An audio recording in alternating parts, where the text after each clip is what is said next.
Good morning, everyone, and welcome back to episode number 5 of Breakfast with Randy. Good morning, Randy. Good morning, Aaliyah. How are you? I'm doing great, fantastic. Had a little bit of an issue here with lighting because gets lighter and darker at I different know. times, right? So I have a question for you today. If Okay. I may, I decided to start today.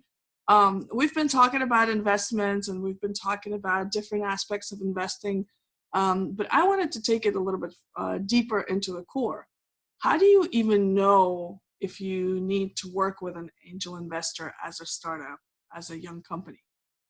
Yeah, that's a great question, Aaliyah. Just this past weekend, I was a panel speaker out in Anacostia for the Economic Development Agency, and there were a lot of early stage companies and also some sort of mom and pop type stores that were opening up, and they wanted to know alternative ways to get financing, or even regular ways, like how do you go to a bank, or should you go to angel investing, or are there's community organizations that lend money to you?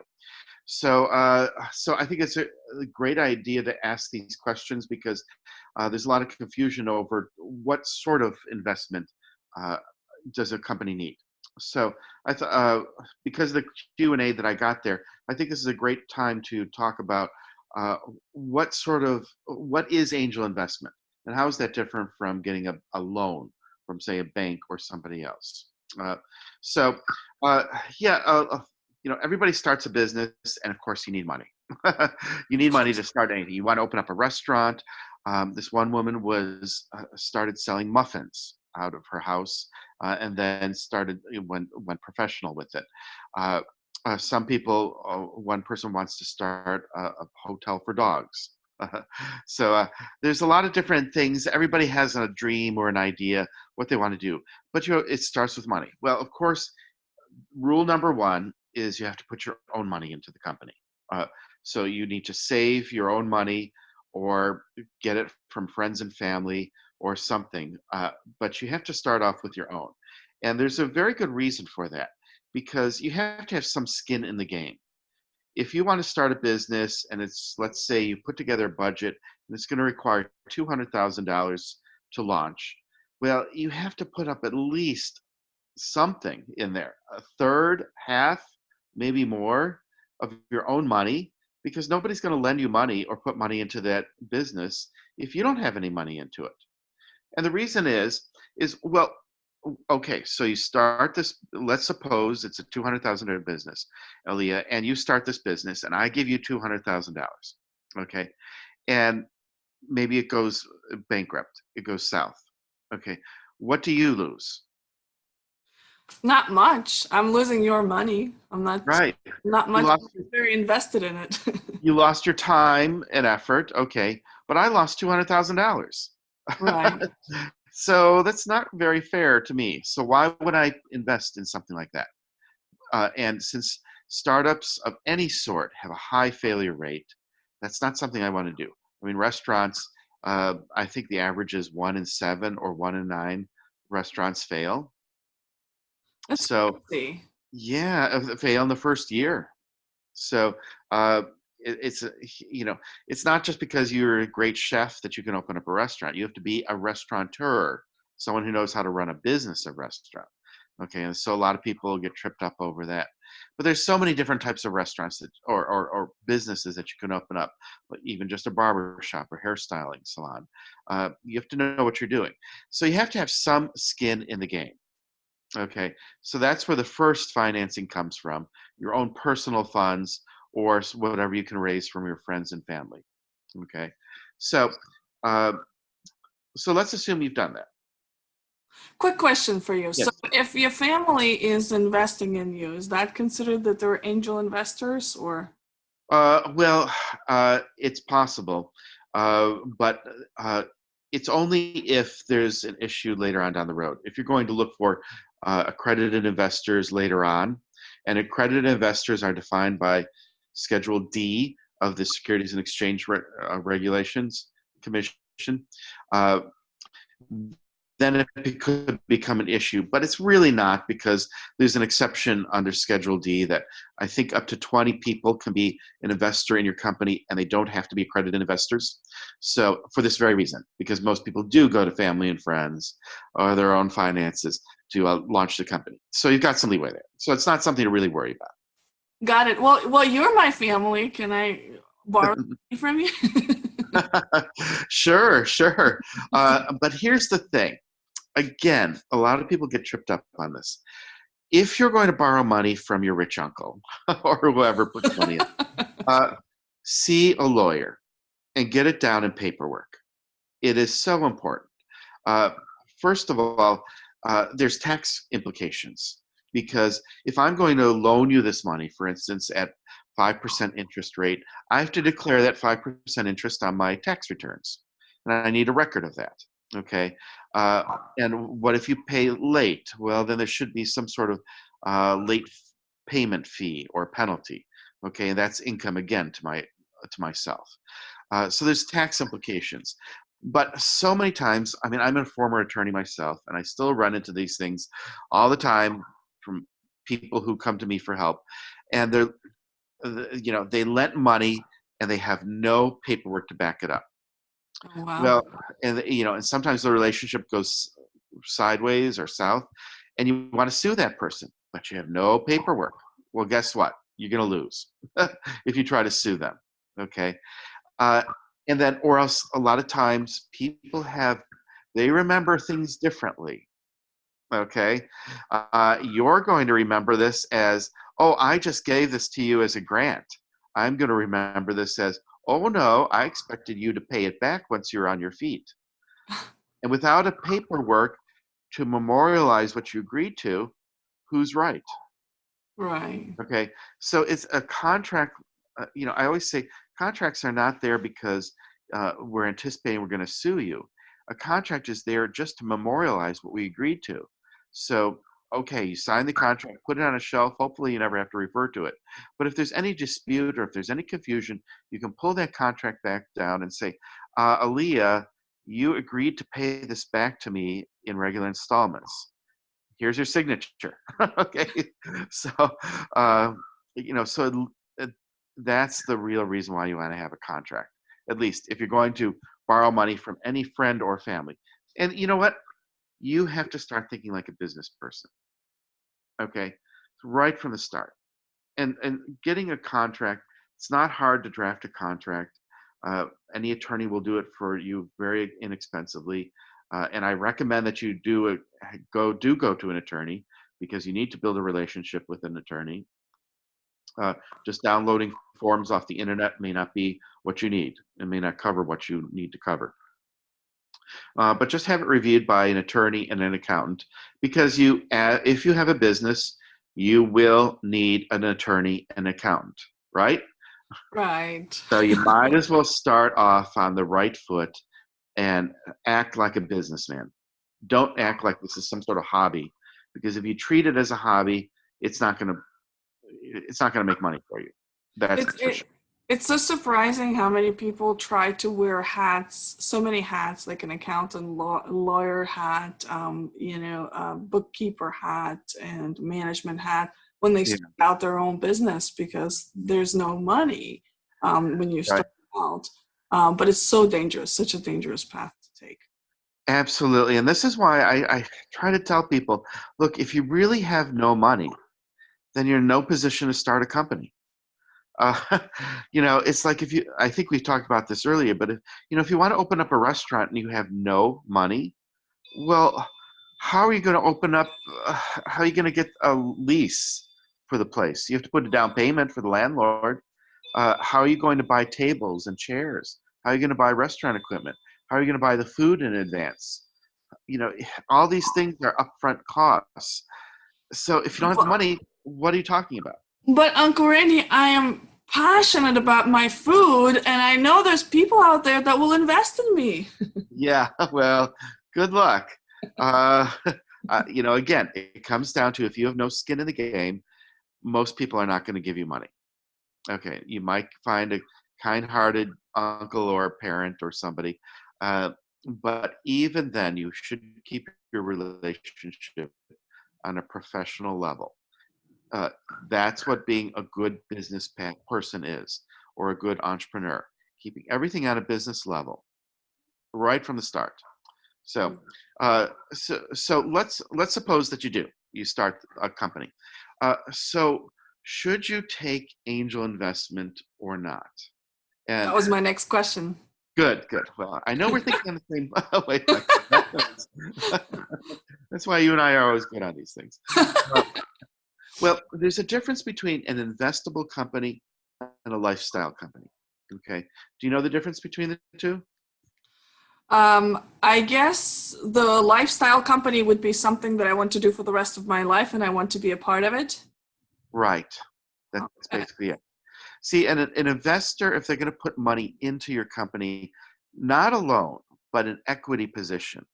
So let's say you need $500,000 to get this company off the ground. I And do. let's say it's some sort of an app that you want to put on your phone and hopefully it can scale globally, all that stuff. Uh, well, okay, so I'll give you $500,000, or you put together a group of investors who will do that, and they'll want equity in the company. So this is not a loan. You don't pay it back. What they do is they give you the money. It's almost like a grant, but in exchange, they take a piece of ownership in your company, an equity position. So they may own 5% or 2% or 10%.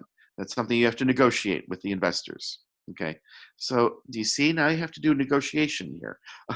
How much will you give away of your company in exchange for that investment? Okay. So, all right, I give you $500,000 and let's say I own 5% of the company. Okay. When do I see my money back? When am I going to get my $500,000 back? I don't want payments, right? Because this is not a loan. I'm not asking for a royalty. This is not a franchise. This is nothing like this. So when do you think an investor gets their money back? Well, in the beginning, you said it's not a loan, so they don't want the money back. Right. Well, when an investor gets their money back is when you sell the company. Oh, Okay. So you sell the company to some big conglomerate. It could be like Caterpillar, which manufactures construction equipment. It could be Microsoft, Google, Apple. It could be could be pharmaceutical like Pfizer or Abbott Laboratories buys your company. Okay, they're not buying the product. They're not being a customer. They actually buy the whole company. So when you start off, the value of your company may be worth what, $1 million or less, because you don't have any revenues. Uh, so I own 10% of that $1 million company. Well, what we're hoping to do is that you're going to work really hard, generate all this revenue, and 5 years down the road or so, you're going to sell that company for 30 or 40 million dollars. That's the hope, right? And if I own I like that. 10% of that $30 million company, then how much money do I get as the investor? I get 10% of 30 million, which is Oh. $3 million. Plus your 500. Well, that's included in there. Oh, okay. Yeah, that's because that's what I got for my 500,000 was 10% of the company. Okay, Got it. so my $500,000 uh, yields me $3 million after 5 years. Okay, so that's what, 6x on my return, 6 times the amount of money on my return. Not That's a good bad. return. Okay, that certainly beats putting it in the bank at 5% interest, right? Or putting in the stock market at hoping to get 10% or 20, even 20% a year. I'm getting 6 times my money in 5 years. These sort of things happen if it's a well-managed company and we find a buyer for it. So that's what an investable company is. But if you have no intentions of selling your company, when does an investor get their money back? Hmm. You never do. Right. That's what a lifestyle company is. Gotcha. Lifestyle company is when somebody says, well, this is my company and I'm going to I'm making muffins, and I'm going to continue to make muffins, and I'll build a big factory, and I'll keep making those muffins, but I'm never going to sell this muffin company. Okay. Because I'm Well, then, passionate if about you need money, then get a loan. I'm sorry, I didn't hear that one. because I'm passionate about muffins. Yes. And who isn't? We all love muffins or cupcakes in my case. So that's the difference between a lifestyle company and a company that's investable. So you have to think from the start what type of company you want. If you're not going to ever sell this company, then don't talk to investors. You're wasting their time. Talk to bankers, talk to community lenders. That's how you get your money, or from friends and family. That's a really good distinction, Randy. I haven't thought about that. Obviously, I'm new to this world of Yes, investing. certainly. That's why I'm learning from you and Dan. But it's a really good way of understanding when you need an investor and when you don't. Because Right. I had that question also. There are so many business creditors out there. I have a friend who does the same thing. But I guess now it makes sense when you want to look for a creditor or when you want to look for an investor. Yeah. So those are the two, there's basically three types of money. Your own, putting your own money into it so that you got skin in the game, or a loan for somebody where you have to pay back that money. That's a debt. Okay. And if you don't pay back that debt, the person who lent you the money can take a tax deduction off of that. Mm-hmm. Okay. Again, that's another reason why I want to get this on paper, so that if I do go bankrupt and I don't pay you back the money as a loan, at least the person who loaned it can mitigate the loss by taking a tax deduction. Okay. So, so that's the second thing. And then the third thing is an equity investment from angel investors. Okay. So, all right. So now let's say that you are some sort of company that will scale, and you want an equity investment from your investors, and you're hoping that several years down the road you're going to sell this company. That's great. However, even then, very few companies go to angel investors. Why is that? Because there's very few angel investors to put money into all these companies.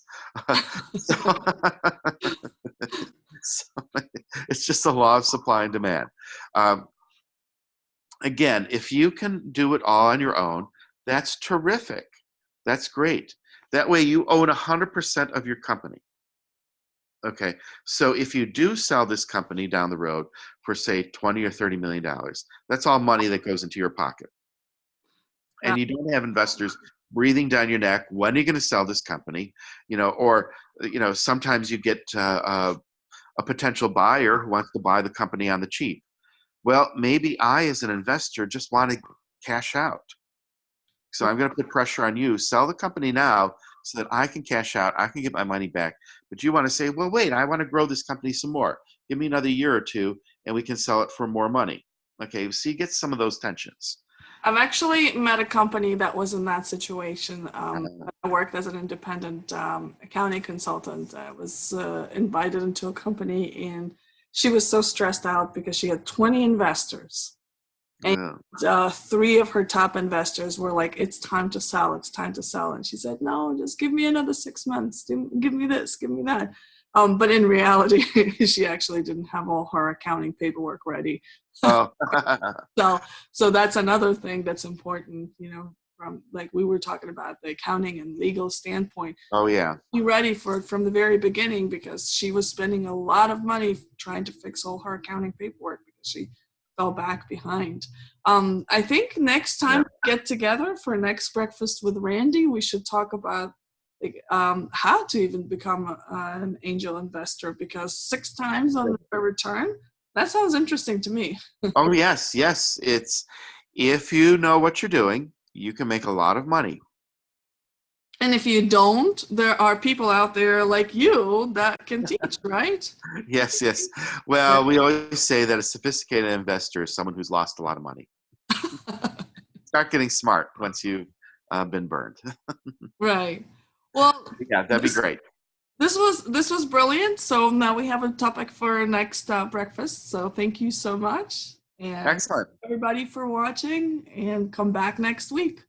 Thank you all. And send us your questions. We'd love to hear from you. Yes, please. Thank you. Bye-bye.